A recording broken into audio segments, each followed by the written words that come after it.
Hello everyone, welcome to yet another session of weekly roundup. Myself Nilesh and I will be taking this session. Before we start today's session, let's see the headlines which we'll cover in this session. In this session, we'll cover 5 main news, 1 place in news and 8 quick updates. In main news, first main news is about cryo-hydrological hazards links to deglaciation as per the ISRO. Then second main news is about the atomic clock about the ISRO's IRNSS 1-year stop functioning, which is India's regional navigation system, right? Then third main news is about Ministry of Culture have launched a nationwide survey to map India's manuscript heritage. Fourth main news is about Union Cabinet have approved Bharat Audyogik Vikas Yojna, that is BHAVYA. And last main news is about major food safety reforms which has been notified this week. In place in news, we will cover Armenia. So without wasting any time, let's dive into first main news of the day. In first main news of the day, we will cover cryo-hydrological hazard linked to the deglaciation in Himalayas as per the ISRO. In this news, we will see what are cryo-hydrological hazards are, what is deglaciation is, and what are the impact of the deglaciation on the human and geography, right? This topic becomes very important for GS paper 1, that is critical geographical features including the water bodies and ice cap. Please remember, the direct question was asked regarding this topic, and the question was, how does the cryosphere affect the global climate? This was asked in 2017, and we will try to address this question in our discussion, right? So what is the development? So development is that there is Dharali village and there was the flash flood in 2025. This Dharali village in Uttarakhand, right? And ISRO scientists have revealed that Dharali flash floods were not triggered by the cloud burst or the glacial lake outburst floods, right? But those were actually sudden collapse of the exposed ice patch, right? So the reason for the flash flood in the Dharali was the ice patch, right? So firstly, we will see what are the cloud burst. So what are the cloud burst? As per the Indian Meteorological Department, cloud burst is 100 millimeter rain in the 1 hour. So 100 millimeter rain in the 1 hour in the short geographical area is called as the cloud burst. And because such a large amount of rain is occurring there, there is risk of the cloud burst, because there will be huge water accumulated and that water may be gushed in the downstream and there may be flood. So that is the cloud burst. So that is the one aspect. Then we will see what is the glacial lake outburst floods. So what are the glacial lakes outburst floods? So please see this diagram. So this is the mountainous region and there are sediments here, right? This is the glacier and this is the ice of the glacier, right? What happens?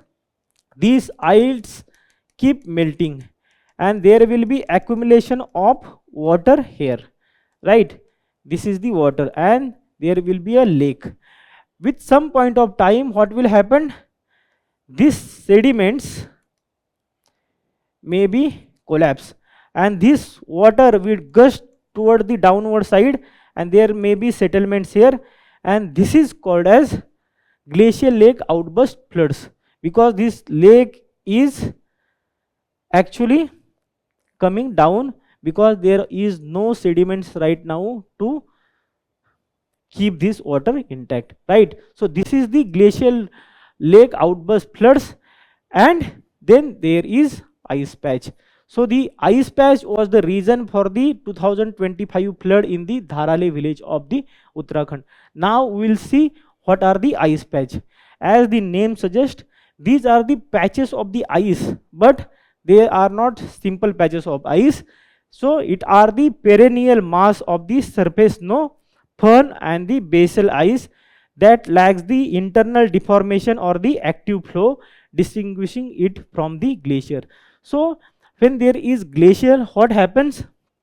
Because of the pressure, there will be a stream of the water from the glacier, and sometime what happens, this ice from the glacier also comes downstream, but there will be some flow to this ice, right?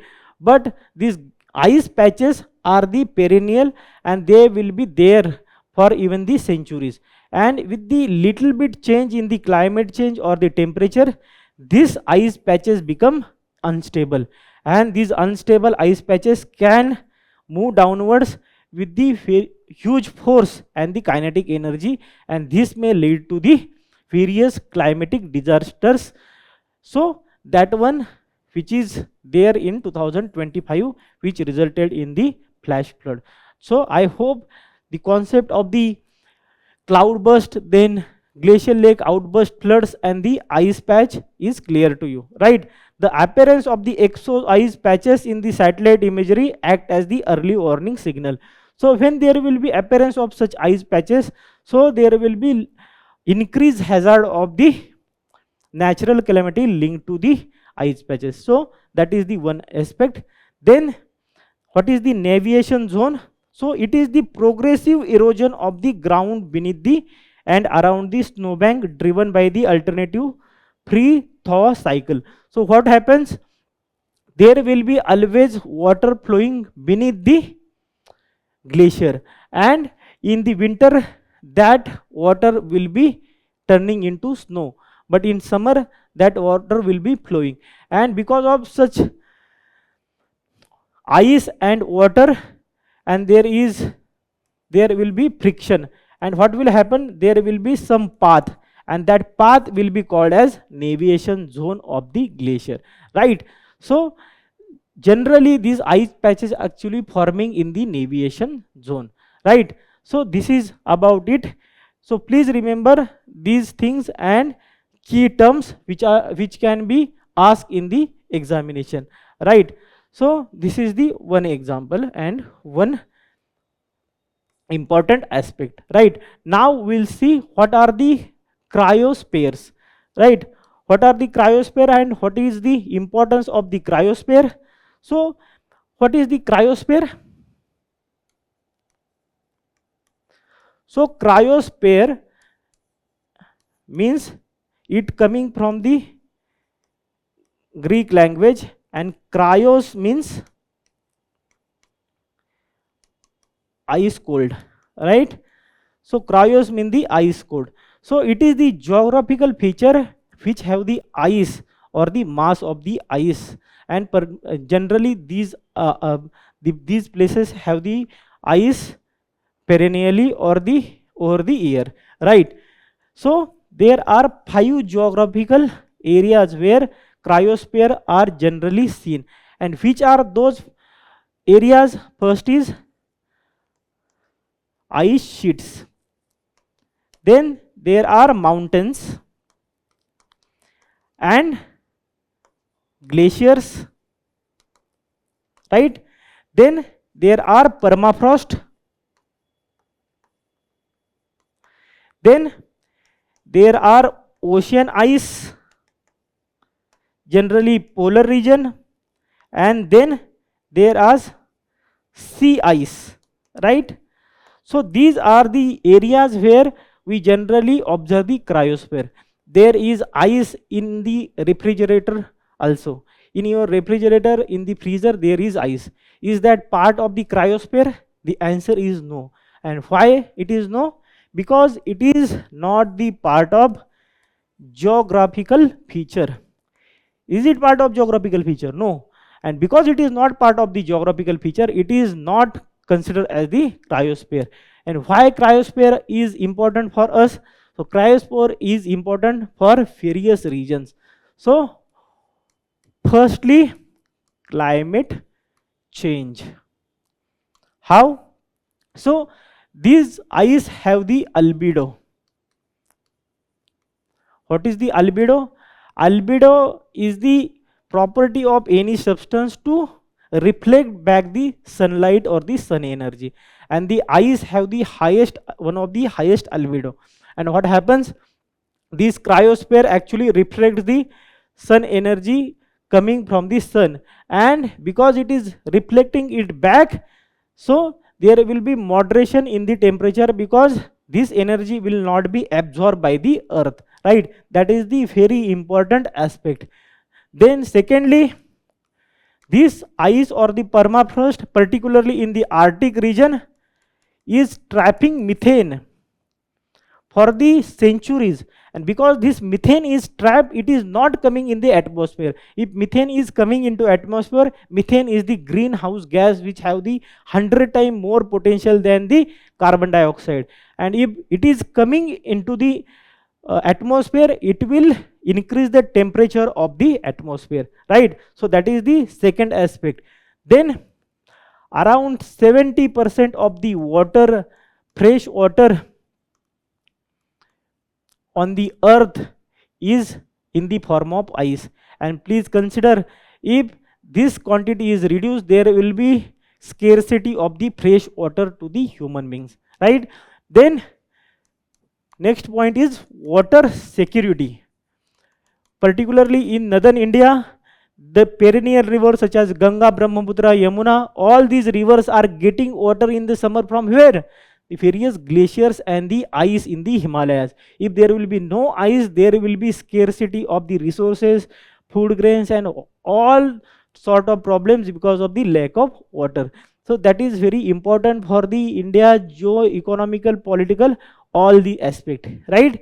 Then there is also ocean or sea water rise, right? Because this water is actually stored in the form of ice or the cryosphere, this water is not coming in the sea. Imagine this water coming in the sea, this sea water rise will increase, and there will be settlement near the coast of the oceans and sea, and those habitation will be endangered, right? So there are these aspect, and also cryosphere affect on the ocean currents, right? And that is very important for the biodiversity and the global temperature and even the planetary winds. So these are the some of the aspect. Also cryosphere becomes very important for the research, because some of the ice in the Antarctica is there for the millions of years. So these are the various factors which makes the cryosphere very important for us. Please remember this, the question was directly asked from this part. Now if you want to write, please write. Now we will see the causes of increase in the Himalayan disaster. What are the various causes? First cause is the climate change, as we already discussed, which is accelerating the glacier thinning, altering the precipitation, and then rising temperature, reducing the insulating seasonal snow, right? And that typically protects the underlying ice. That is the one part. Then secondly, thermal and mechanical destabilization. That is the exposed ice respond to rapidly to the temperature fluctuations and minor disturbances, making it highly susceptible to melting, fragmentation, and sudden gravitational collapse. Also there are developmental activities which are going on, and that is also destabilizing the region, particularly Himalayas and the various glaciers, right? Then there is also issue of the natural earthquakes in the Himalaya, because Himalayas are the young folding mountains, and because of such activities of the earthquake, there can be a cloud burst, or even the cases there might be a breaking of the glaciers. So these are the various issues and causes of the increasing Himalayan disaster, right? I hope this is clear to you. Now we will see the next part of this, and next part is what are the effects of deglaciation in Himalayas. As we have already discussed, first is the cascading cryo-hydrological hazards. The sudden release of the fragmented ice, meltwater, and the entrail debris can create the short duration, high velocity surges. Please remember that. So this is the Himalayas, right? And if ice is here, what happens? This ice comes with the huge force, and with it, it brings various debris and mud and even the rocks. And with the force, it will, even the small amount of water can bring the huge debris, and this can be fatal for the settlements downstream. So this is one of the aspect. Please remember this thing. Then there is topographical amplification. What is the topographical amplification? As we already discussed, in the steep confined Himalayas valleys, even the small volume of collapsed ice translate into massive gravitational potential energy, producing high erosive debris laden floods, as we already discussed here. Then there is socio-economical destruction also, right? These multi-phase hazards lead to massive channel widening, structural destruction of the settlements, and threat to religious transit hub and lowland communities and hydropower security. So there are various hydropower dams in the Himalayas, and they can be threatened. Also there are various religious places also in Himalayas, such as Kedarnath, Badrinath and Vaishno Devi, and such religious places can also be in danger, right? So there are such issues. Then there are various issues such as flash flood, one in the Uttarakhand, and it had the huge impact, and there was huge material and man and the animal damage in the Uttarakhand flash flood and the debris, right? So this is the issue. Also there are economic destruction of the infrastructure and all that, but that is secondary with respect to the life of the man and animal, right? So this is about the effects of deglaciation in the Himalayas, right? Now we will see the previous year question. The first question we have already discussed: how does the cryosphere affect the global climate? I hope it is clear to you. You can write very comprehensive answer from the points we discussed. Then see the second question: how do the melting of the Arctic and the glaciers of the Antarctic differently affect the weather patterns? Right. So here you have to discuss various points, such as in Arctic there will be a heat waves, in the America, in the other parts. Then there is effect on the ocean currents. Then there is biodiversity, right? Here in the Antarctica there is effect on biodiversity. Then rise in sea temperature and water. Then there is various icebergs which are breaking, right? Here you can write there is melting of ice and there is new lines of communication, right? So these kind of points you can write. So this is all about the first news. Now we will see the second news of the week. So second main news is about Indian regional navigation satellite system. And what is the development? So atomic clock aboard the ISRO's IRNSS 1, this is the name of the satellite, stopped functioning, right? This paper and this topic becomes very important for GS paper 2, that is science and technology development and their application in the arena of space, right? So let's start the discussion. As we already discussed, there are 7 satellites in the Indian regional navigation satellite system, also known as NAVIC, and it's one of the satellite called as 1F, launched in 2016. is the sixth navigation satellite of the 7 satellites constituting the Indian Regional Navigation Satellite System space segment, right? This is also called as NAVIC. The payload include the highly accurate rubidium atomic clock, a critical component for providing the navigational services. So there are 7 satellites in the Indian Regional Navigation System. Please remember, this is the regional navigation system and not global navigation system. That is the one aspect you have to remember. And there are 7 satellites, and these 7 satellites, among them 3 are the geostationary orbit and 4 are geosynchronous orbit. So what is the difference between the geostationary and the geosynchronous orbit? So what is the geostationary orbit? So this is the Earth, this is the equator, and the satellite which is revolving around the equator at the distance of around 36,000 kilometers is the geostationary orbit. And why they are called as geostationary orbit?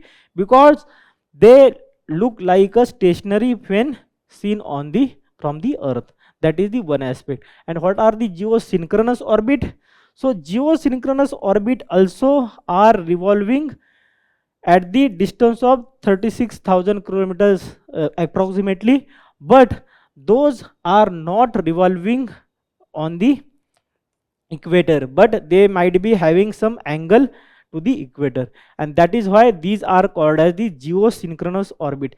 They also have the time frame of the one lapse, that is around the 24 hours. This is not exactly 24 hours, this is around 23 hours and 56 minutes and some seconds, but approximately 24 hours, right? So this is the difference. And why there is need of these 7 satellites? Please remember that if a person is here, then how you will tell his specification? So you will tell about X, Y and Z, right?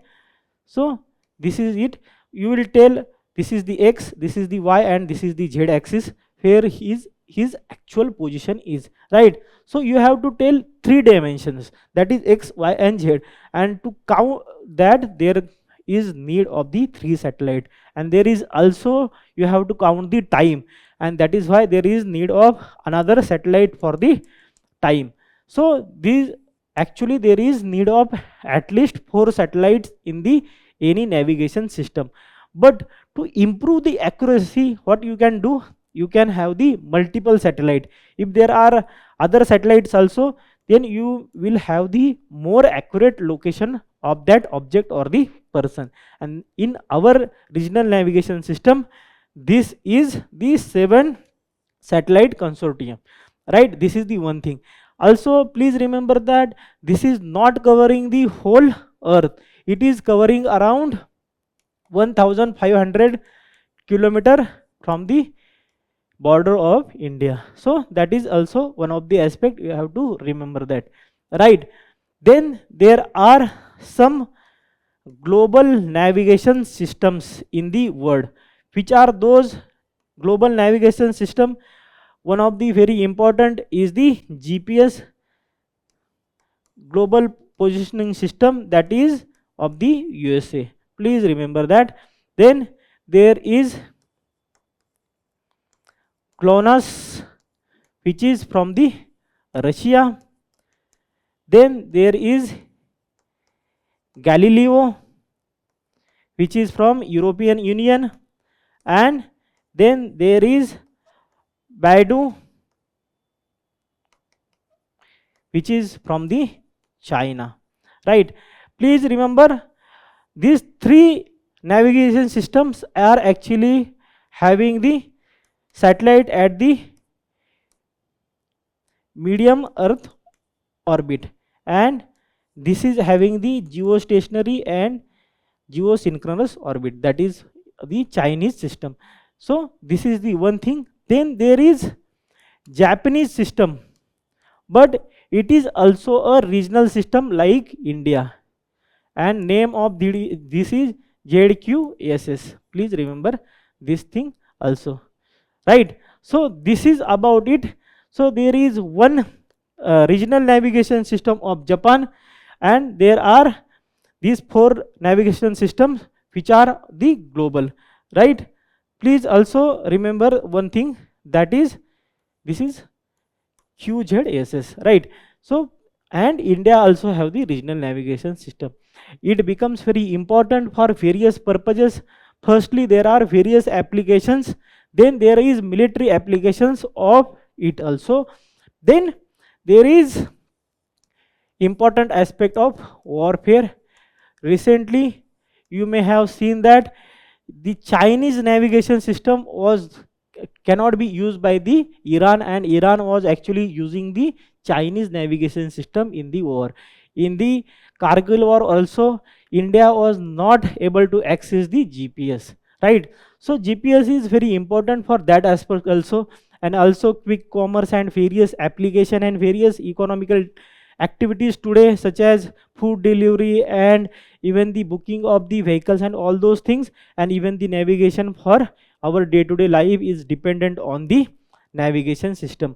Even the transportation of the aeroplanes and even the various means of transportation are also dependent on the regional navigation system, which is also called as Navik, right? So these are the some of the applications of it. Now please remember that we will see the various element of it. Before we see the element of it, we have to discuss the atomic clock. What are the atomic clocks and why they are important? So generally there are, today we use the quartz. Quartz are the crystals, and these crystals are very important for measurement of the time, right? So this quartz, when given the electrical charge or energy, they will oscillate, and they will have the oscillation of around 32 k times per second. And when you apply the charge, you will have the accurate time by measuring the oscillations, right? This is the important aspect, but that is also not perfect, and that is why we require atomic clocks. In atomic clocks, what happens? So electrons change their energy levels, and when electrons change their energy level, there is oscillation, right? And there is generally 5 billion times to 9 billion times this oscillation is. One of the element is rubidium, right? Then there is cesium also. So in rubidium, these oscillations are 5 billion to 9 billion times, and this is very high, and that is why this become very precise for the time measurement. This is the one aspect, and the error or the loss of the time in this thing is very minuscule. That is the also one aspect, right? So this is the atomic clock, their function, and various regional and global navigation system. Now we'll see the various aspect about the IRNSS, right? So what is the IRNSS? So it is also called as Navik, that is navigation with the Indian constellation, right? That is the one aspect. Then this is the independent regional navigation satellite system being developed by the ISRO, as we already know, and this constellation have the 7 satellites and network of the ground stations to capture the signals from these satellites, right? So there are 3 satellites in the geostationary orbit and 4 satellites in the geosynchronous orbit, as we already discussed, and I had told you what is the difference between them. And then they provide accurate position information services to users in India as well as regions extending up to 1500 kilometers from its boundary. That is also one of the important aspect, right? This is about the IRNSS. Now we'll see about the atomic clock. So as we briefly discuss about it, let's see in detail. So it is the ultra precise space hardened timekeeping device that measures the time by monitoring the resonant frequency of the atomic transition in the elements such as cesium, rubidium and hydrogen. as we already discussed, and we also saw the mechanism behind it. Then how it works like a conventional clock only, but its time base is based on the properties of atoms as they transition between the different energy states, right? An atom, when exercised by an external energy source, goes to the higher energy state and then returns to the lower energy state. In this transition, what happens, the atom releases the energy at very precise frequency, and which is used as the input to measure the time. We also saw this frequency is around 5 to 9 billion times per second, right? Then they are said to gain or lose 1 second every 100 million. So please see the precise net, 100 million years compared to the 1 second in few days for the conventional clock, that is quartz crystal we use in the general conventional clocks, right? So this is the importance of the atomic clocks, their application and their working precisely, right? So this is about it. Now we'll see the question asked about it. So there is first question, IRNSS has the 3 satellite in the geostationary orbit and 4 satellites in the geosynchronous orbit, as we already see. This is the correct statement. Then IRNSS covers the entire India and about 5,500 square kilometer beyond its boundaries. So as we already saw, it is 1500. So this statement is wrong.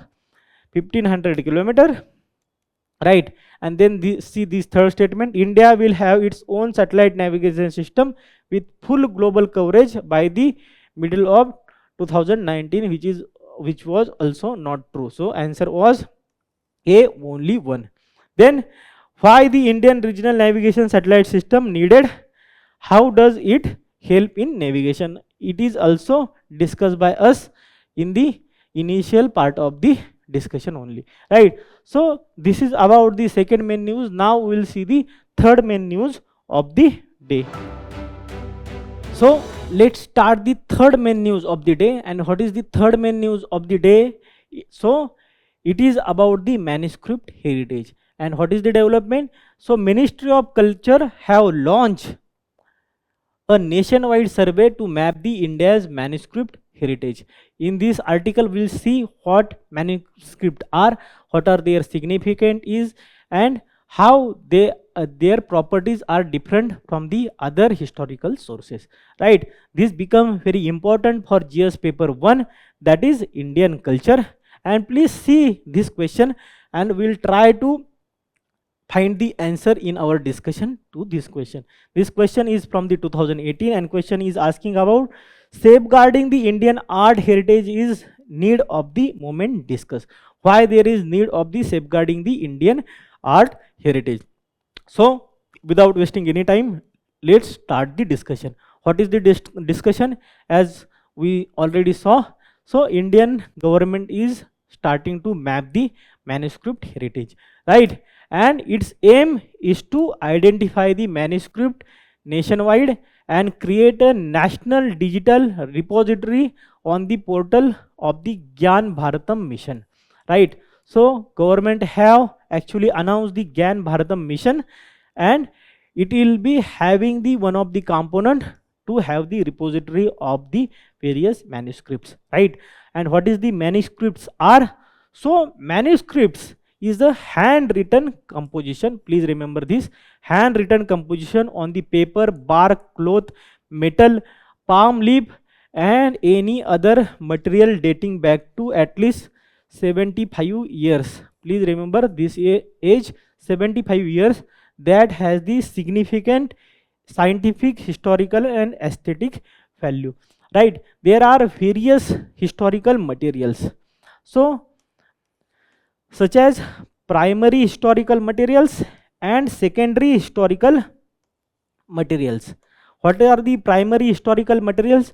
So primary historical materials are the materials which were written when that event was taking place, right? And what are the secondary historical materials?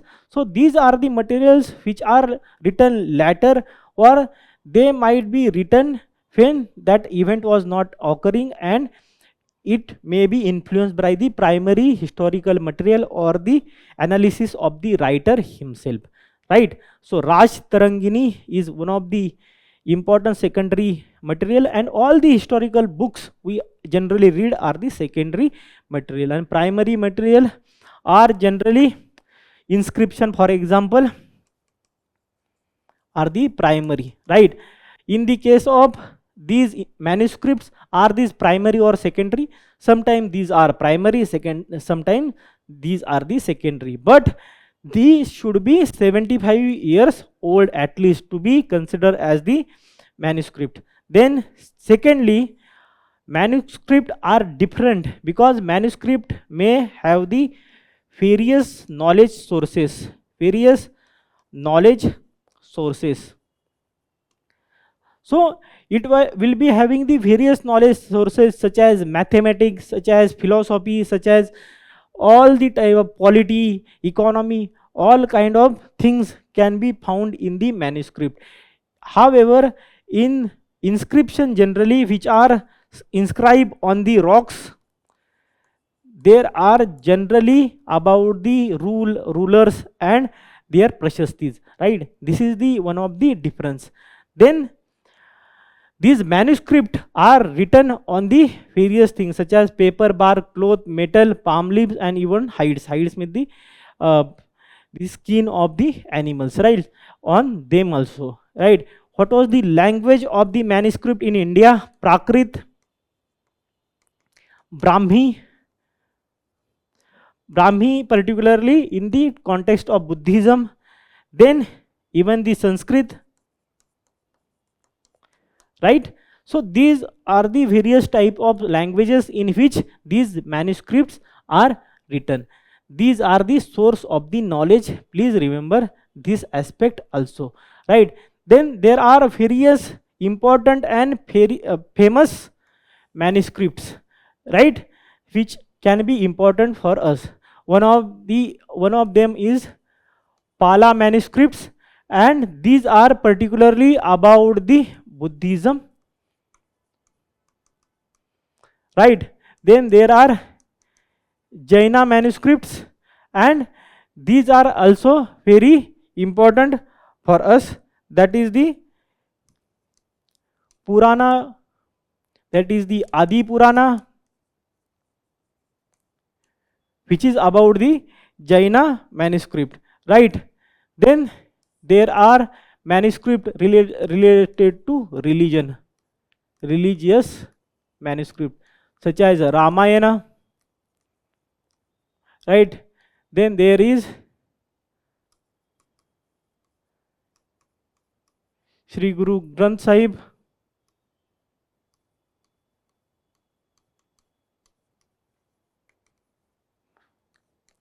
even the Puranas, all kind of manuscripts are there. So these are the some of the examples of the manuscripts which become very important for us. Then there is manuscript found is Shravan Belgola, which is the area, and it belongs to the Hoysala dynasty, right? And these are called as Dhavala, right? Then there are manuscript called as Tattvanidhi, and this is related to the Mysore dynasty, and this Tattvanidhi is called as the encyclopedia. So it have the various knowledge of various aspect of the time. So that is the Tattvanidhi, and it have the 9 parts. And which are those 9 parts? That is the Gruhanidhi, right? Then Brahmanidhi, then Shaktinidhi. So such kind of 9 parts were there, and there was a depository of huge amount of knowledge related to it. So there is Bhakhashali manuscript, and it is in the Peshawar region, right? Peshawar region, and it is the commentary on the mathematics. So these are the some of the manuscript and their importance with respect to the other historical sources, right? I hope it is clear to you. Now we'll see the significance of the mapping of the manuscripts. And what is the significance? Firstly, cultural revitalization, right? As we already discussed, it is very important for the cultural revitalization, such as the Gilgit manuscript, oldest manuscript of India, boosting the India's Buddhist diplomacy, connecting India with the East Asian countries. That is the one aspect. Then reviving the Indian knowledge system, and such as Bhakhashali manuscript, as we already discussed, contain the reference to the earliest use of zero and other mathematical developments, right? Then there is curbing intellectual piracy, such as mapping can prevent the smuggling of the undocumented manuscript and exploitation of traditional knowledge system. Previously, in there was in news that what happened, the USA was trying to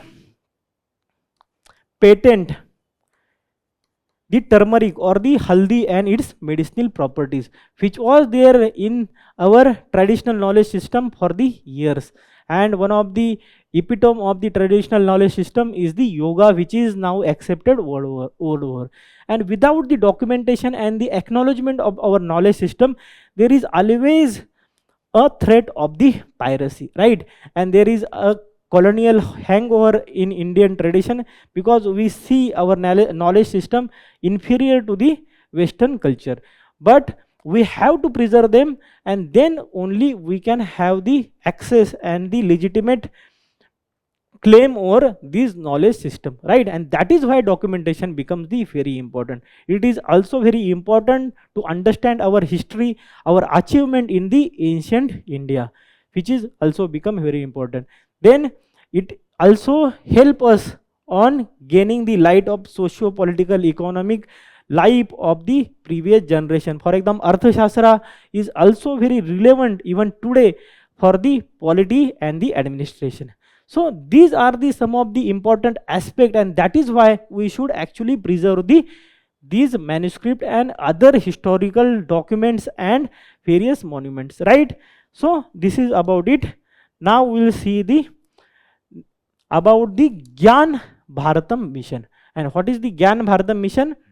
So it is the national initiative to preserve, digitize and disseminate the India's vast manuscript heritage. That is the Gyan Bharatam mission, and its ministry is Ministry of Culture, as the common sense tells us. Then what is the type? It is the central sector scheme, right?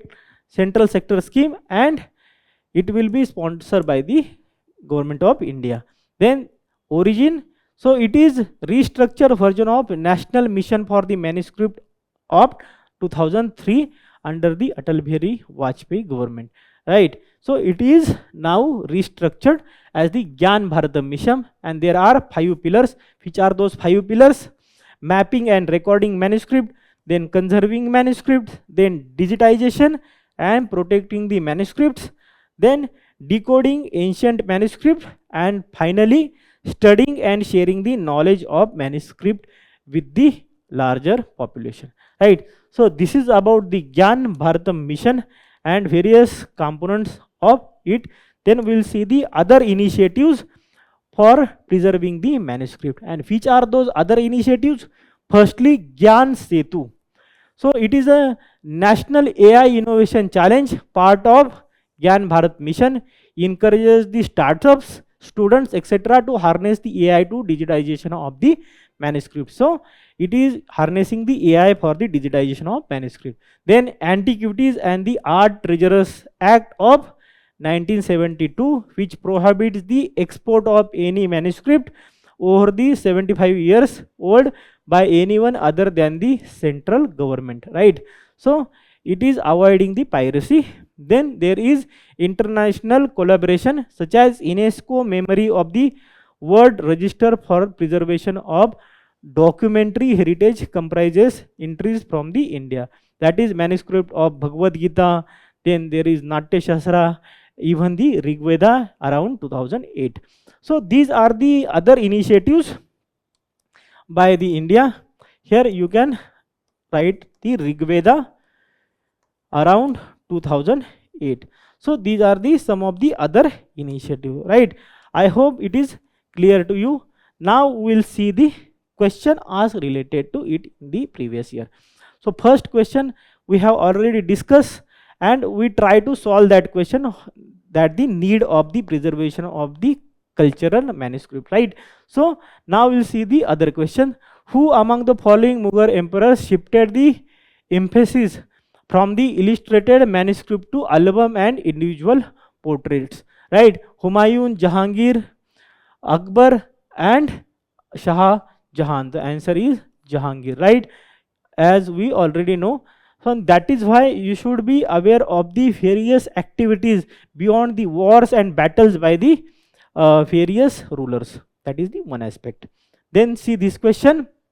With reference to the Indian history, Alexander Ray, then A.H. Longhurst, then Robert Sewell, then James Burgess and the Walter Elliot were associated with, right? And the answer, archaeological excavation, establishment of English press in colonial India, establishment of churches and construction of railways in the colonial India. Answer is archaeological excavations. Now after asking, UPSC have asked the question, you should know that these people were associated with the archaeological excavation, right? Once UPSC had asked about the question which is not the Harappan site, and then there was one site which was not Harappan site, and UPSC in some time after some time asked which is this site, and that was the Mauryan site. So generally UPSC may ask the question, for example, who was associated with the archaeological excavation, and option may be these people, right? So you have to try and cover the statement given by the UPSC in the question also. The question can be formed by the UPSC in the subsequent year on that statement itself, right? This is all about the third main news. Now we'll see the next main news of the day. So the fourth main news is a very important scheme which is launched by the government and announced by the cabinet recently. The name of the scheme is BHAVYA, that is Bharat Audyogik Vikas Yojna, and this scheme becomes very important for your GS paper 2, that is government policies and the schemes for the development in the various sector. In this news we'll see the various aspect and the key salient features of the scheme which can be asked by the UPSC, right? So without wasting any time, let's dive into the scheme. So what is the development? As we already discussed, BHAVYA offers the new era of the plug and play industrial development towards the world class industrial infrastructure. So we'll see what is the plug and play model, right? So please remember that manufacturing and industrial sector is very important for India's development. As we already know that India after the liberalization have transitioned from primary sector to tertiary sector, that is from agriculture to services, and there is gap of the manufacturing sector. So government is keen to have the manufacturing base in India, and presently there is around 17 to 18% of the share of the GDP which is coming from the manufacturing, and government want this share to increase to 25%. And it is also very important because around 28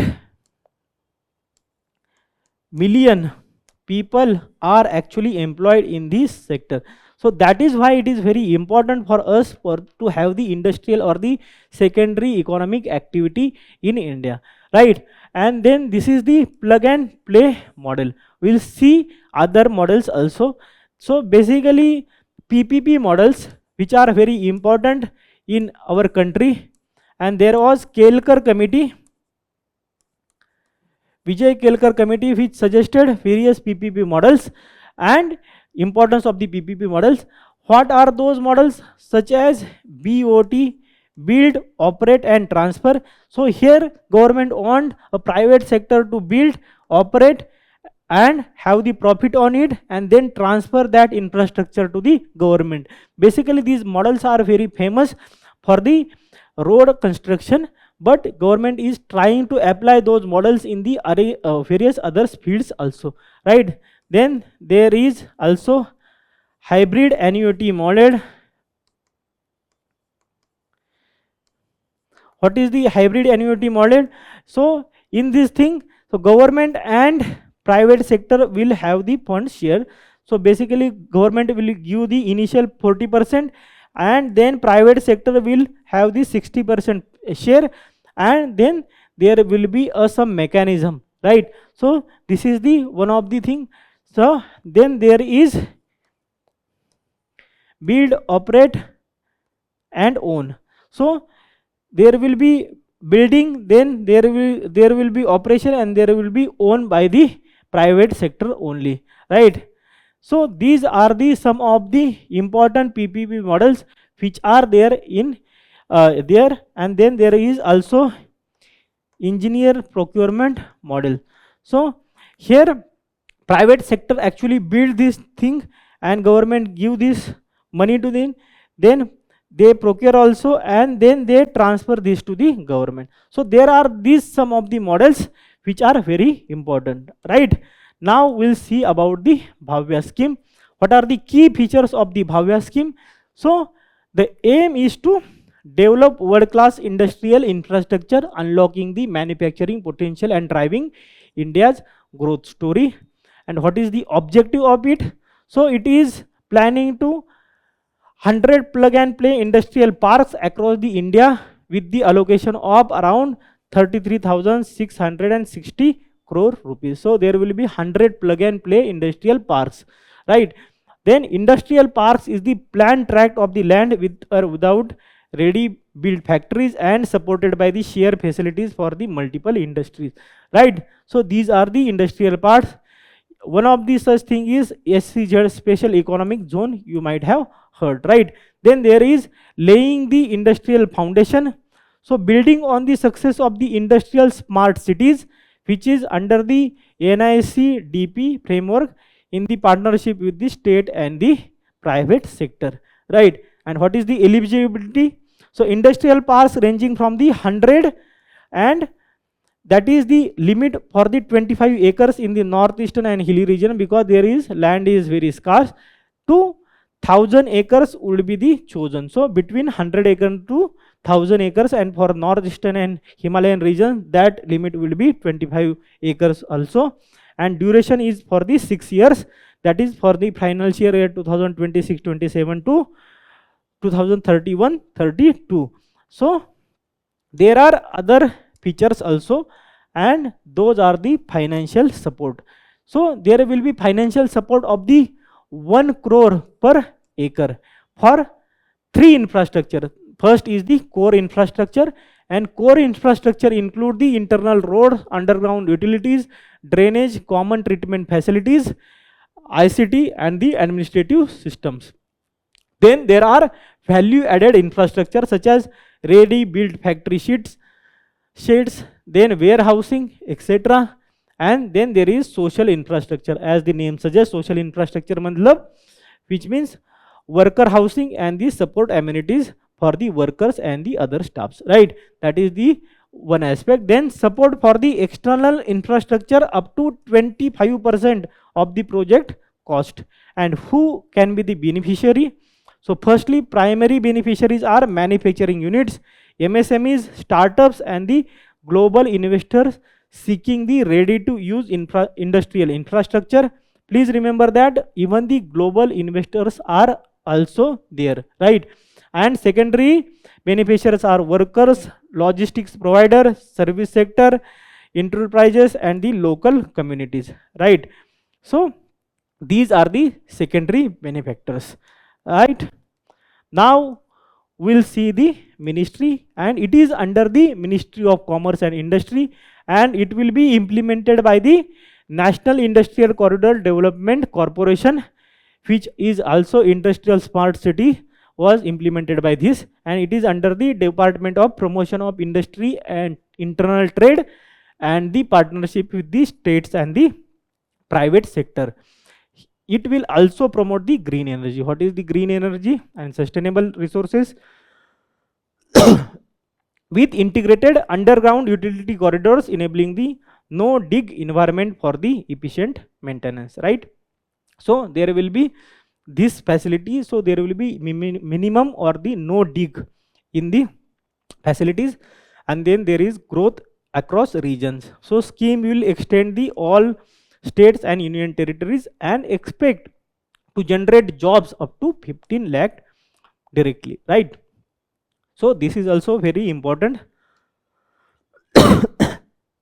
Now we'll see about the plug and play industrial parks in India. So these are the ready to use ecosystems where land, utilities, approvals and the infrastructure are pre-developed, enabling industries to start operation quickly without the delays. Then what is the union budget 2025-2026 says? So it allocates the 2,500 crores for their development, right? And there are 306 plug and play industrial parks in India, with additional 20 plug and play industrial parks and smart cities being developed under the NIC DC till the December 2025. Now we'll see the significance of the BHAVYA. The first significance is the cluster based development. So there will be co-allocation and co-location of the industry, suppliers and service provider in one area. Then there is futuristic developments. So it is aligned with the PM Gati Shakti principle, setting new benchmarks, right? Then there are ease of doing businesses. So there is streamline approval, single window systems and investor friendly reforms, right? And finally, sustainable resource use integrated with underground utility corridors, enabling a no dig environment. So this is about the BHAVYA scheme and its importance and significance. Now we'll see the question about it. The index of 8 core industries, which one of the following is given the highest weight. So please try to solve this question, and firstly find what are the 8 core industries and then see what are their weightage, right? This is the homework for you guys. Then see this question. Industrial growth rate has lagged behind the overall growth of the gross domestic product in the post-reform period. Give the reasons. How far the recent changes in industrial policy capable of increasing the industrial growth rate, right? So you have to write the structural issues with lagging of the industrial growth rate in the economy, and then you have to write various schemes related to it, such as logistic policy, right? Manufacturing policy, right? Then there is Skill India mission, then Make in India, all these initiatives, and you have to write, right? Then you have to write such BHAVYA schemes and other initiatives taken for the industrial growth, right? So this is the one thing. Then there is second question, faster economic growth requires increased share of manufacturing sector in GDP, particularly MSMEs. Comment on the present policies of the government in this regard, right? We have already discussed these schemes, and you have to also write the schemes related to MSMEs, such as change of the definition in the MSMEs and all those sectors and all those initiatives you can write in it, right? So this is about the fourth main news. Now we'll see the next main news of the day, and next main news of the day is about the major food safety reforms which have been notified by the government. This topic becomes very important for GS paper 2, that is important aspect of the governance, right? And there are various lacunas in the food safety, and there are need of the various reforms, right? And that is why these rules have been notified. So we'll see these various reforms which has been notified by the government, right? So what is the development? As we already discussed, FSSAI notified the food safety and standards, licensing and the registration of the food businesses, amendment regulation 2026 to improve the ease of doing business. And this regulation will amend the food safety and standard licensing and registration of the food businesses regulation of 2011 under the Food Safety and Standard Act of 2006, right? So after 15 years, these rules have been changed, and it is based on the recommendation of the high level committee on the non financial regulatory reforms constituted by the Niti Aayog. So it is based on the committee constituted by the Niti Aayog. So let's see what are the changes made in the regulations and which are the new regulation, and how these are the important for the ease of doing business, right? So what are the, before we see what are the changes, we see that which are the various food safety regulations in India, right? The first very important act, as we already discussed, is the Food Safety and Standard Act of 2006. There were various provisions and various notification before that, and 2006 act actually subsumed all those notification and various guidelines and made a single act, and it is the overarching regulation on the food safety establishing NFSAI established in 2008 as the primary food safety authority, right? And under this act, various notifications were issued for the various purposes of the food security and related issues. And first is one of that is the establishment of businesses, as we already seeing that, and there are other such as related to export import of the food items and all those aspects, right? So that is the very one important aspect. Then about the ministry and the food and Ministry of Health and Family Welfare is the administrative ministry for the implementation of the FSSAI, right? Then there is Food Safety and Standard Regulation. It is in the 2011, right? And it contains the labeling requirement and standards for packaged food, permitted food additives, and the microbial requirements and other requirements also, right? So that is the one of the aspect.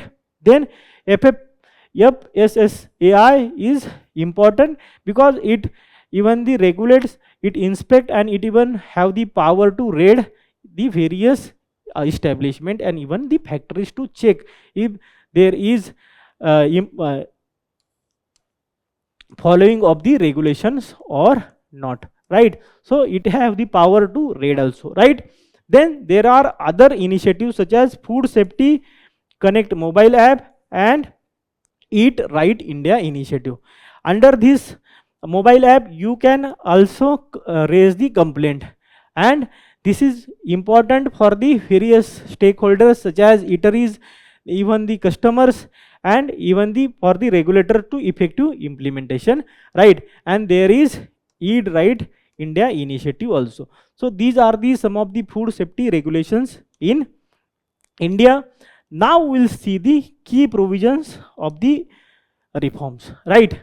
So first important key provision is the perpetual validity. What is the perpetual validity?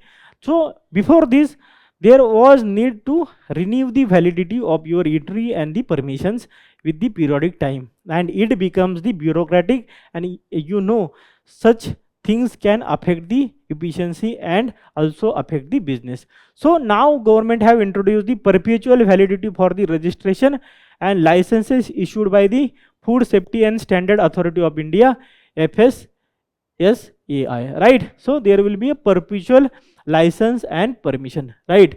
Registration. Then secondly, increase the turnover threshold. So the threshold for the various requirements have been increased.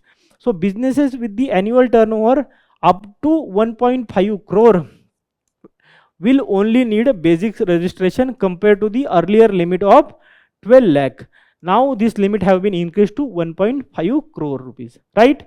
Then there is licensing requirement. So businesses with the turnover of up to 50 crore will fall under the state licensing, and while those above this limit will require the central licensing, right?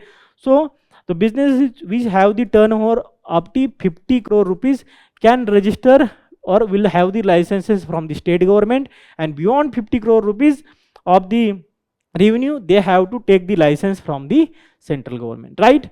Then there is regulation of the street vendors. This is very important for the street vendors there, because there are large people who are actually employed in the as a street vendors, and vendors register with the town vending committees under the Street Vendors Protection of the Livelihood and Regulation of the Street Vending Act of 2014 now will automatically register with the FSSAI. So there will be no need of the another registration, and it will avoid the duplication and ease of doing business will be promoted under it. So this is about the key provisions and change made in this various notification issued recently, right? Now we'll see the question. Please see this question. Consider the following statements.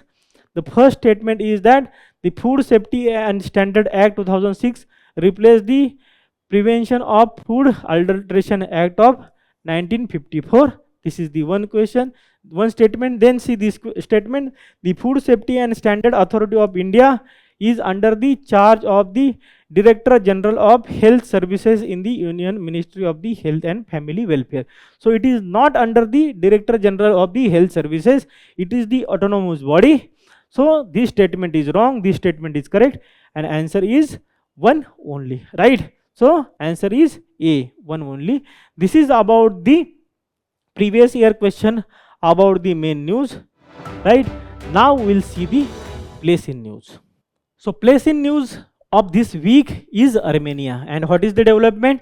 So India have evacuated over the 500 Indian national from the Iran through the Armenia. This is the development. Now we'll see about the Armenia and related development. So let's see the political boundaries. Before that, what is the capital of Armenia? So capital is Yerevan, right? So capital is Yerevan. And what is about the location? So it is the landlocked country of the West Asia. Please remember that it is near the Caspian Sea, but it is not touching the Caspian Sea. So it is the landlocked country. And what are the bordering countries?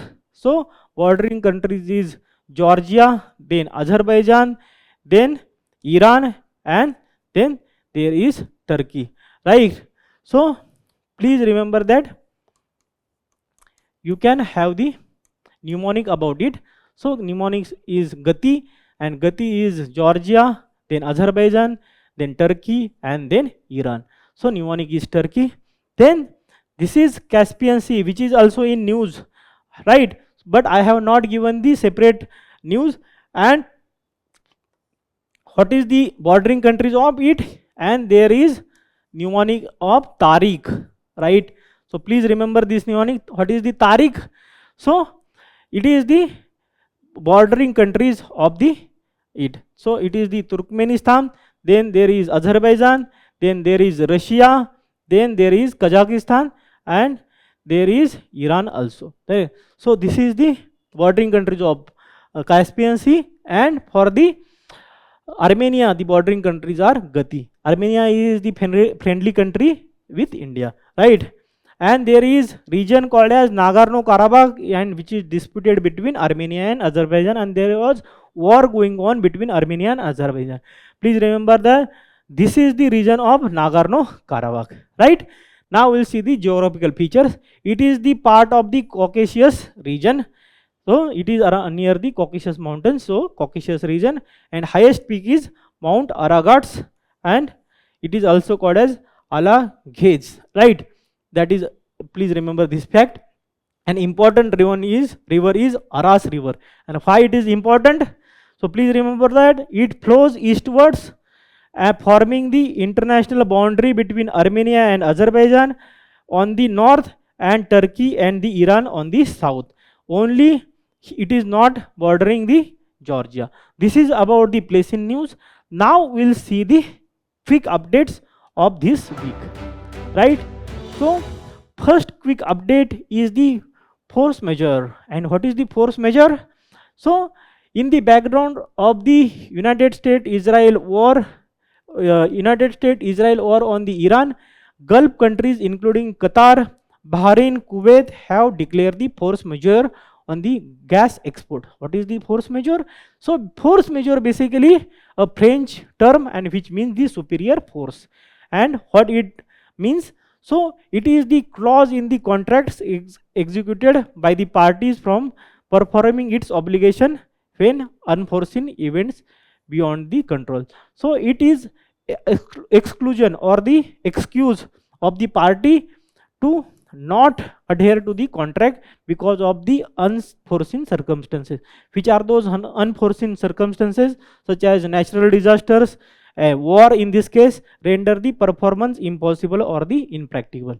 In this case, there is attack on various gas fields and the various infrastructure in the region, and that is why it is not possible to these countries to export the natural gas or the petroleum or the other LPG or all such kind of natural resource to the various countries, even if there is obligation to the provide such resources, right? So this is the force majeure, the first quick update of the day. Now we'll see the second quick update, and second quick update is the Fujairah port. And what is the development? So it is the UAE's Fujairah port was attacked in the recent Iran-US-Israel war. Let's see the Fujairah port. So it is the key shipping hub for the Gulf and the wider regions, and it is the only multi-purpose maritime facility on the east coast of the UAE, United Arab Emirates, right? And strategically located 70 nautical miles outside the Strait of Hormuz, which is the zone of contention, right? Please remember that UAE is not actually bordering the Strait of Hormuz. It is between the Oman and Iran. We'll see in the next slide, right? And what are the important ports in the news? So please remember that Jebel Ali port, which is also a UAE port, then Haifa port, that is in Israel, then Al Faw port, that is in Iraq. These all ports are in development because there are attacks either by the Iran or Israel or USA, right? So these ports are in news, and the question can be asked because UPSC have the knack of asking question related to disturbed areas or the conflict affected areas, right? Or infrastructure. This is the second quick update. Now we'll see the third quick update. Third quick update is about white fat and the brown fat. And what is the development? So recently in news that fat cells, both white and brown, can become the promising target for future weight loss therapies as they burn energy to make the heat, right? Now we'll see about the white fat and the brown fat. So white fat is the most abundant fat in the adults, and brown fat is mainly found in the neck and upper chest, right? And what is the primary function? So white fat store the energy in the form of triglycerides, and brown fat burns the energy and dissipate the calories, convert chemical energy into heat, right? Then white fat acts as the powerful endocrine organ. Endocrine glands actually secrete various enzymes and releasing the hormones like leptin, and leptin is important for reduce appetite, and adiponectin, which is to regulate the insulin and the blood sugar. That is why it can be useful in the blood loss weight loss industry. And there is brown fat, which is naturally triggered by the brain upon exposure to the cold temperature to generate heat. So when there will be cold temperature, so brown fat will be used to convert the fat into the heat or the energy for the body. This is about the white fat and the brown fat. Now we will see the next quick update of the day. Next quick update of the day is Norwester. And what is the development? So nor'wester induce strong winds and heavy rain wreak havoc in the Odisha. So what is these nor'wester winds? So these are the severe thunderstorms that originate over the eastern and the northern eastern parts of India during the pre-monsoon season, generally between the March and the May. And these produces heavy showers, lightning, thunder, hailstorms, dust storms, and even the downburst, and the sometimes even the tornadoes, and even the condition like the thunderstorm, right? So this is very important. Generally these comes in the latter part of the day, right?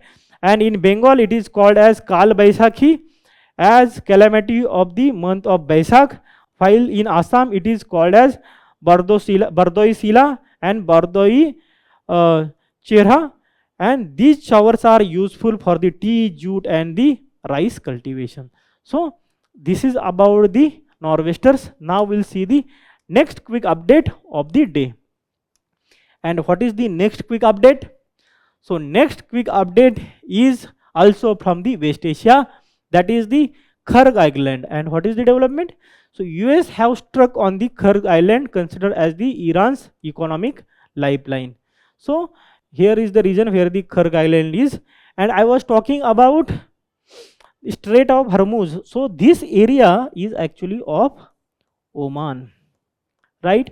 And this is the Iran. So it is between the Oman and Iran, not between UAE. Please remember this fact. The question can be asked directly because it is in news, right? Now we will see about the Kharg Island. What is the location? So it lies in the Persian Gulf, northwest of the Strait of Hormuz of the Iran coast, as already we can see. And then Iran's oil hub. It is approximately 90% of Iran's oil is exported from the island. So this is the Iran don't have the deep water port, and that is why it is very important to export the oil and natural gas, and this is the area for that, right? So this is the quick update. Now we'll see the next quick update of the day. And the next quick update of the day is also from the West Asia, that is the South Pars gas field. And what is the development? In the recent Iran conflict, several strategically important energy infrastructure sites such as oil reserves and the export facilities have been attacked, right? And what are the key important places than this?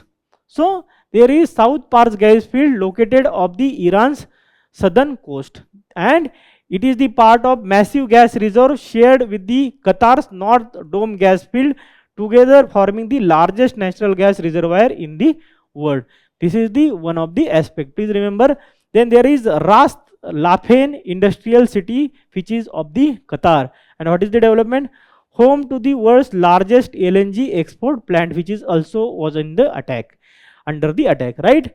Then there is Shah gas field, which was also under the attack, and it is in the Abu Dhabi, which is the UAE, home to the world's largest ultra SAR gas operation. What is the SAR gas?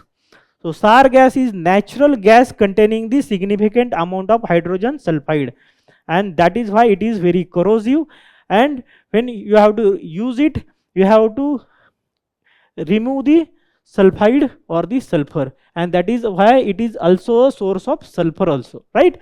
So this is about the South Pars gas field. Now we will see the next quick update of the day. And what is the next quick update of the day? Next quick update of the day is the Patriot missile defense system. And what is the development?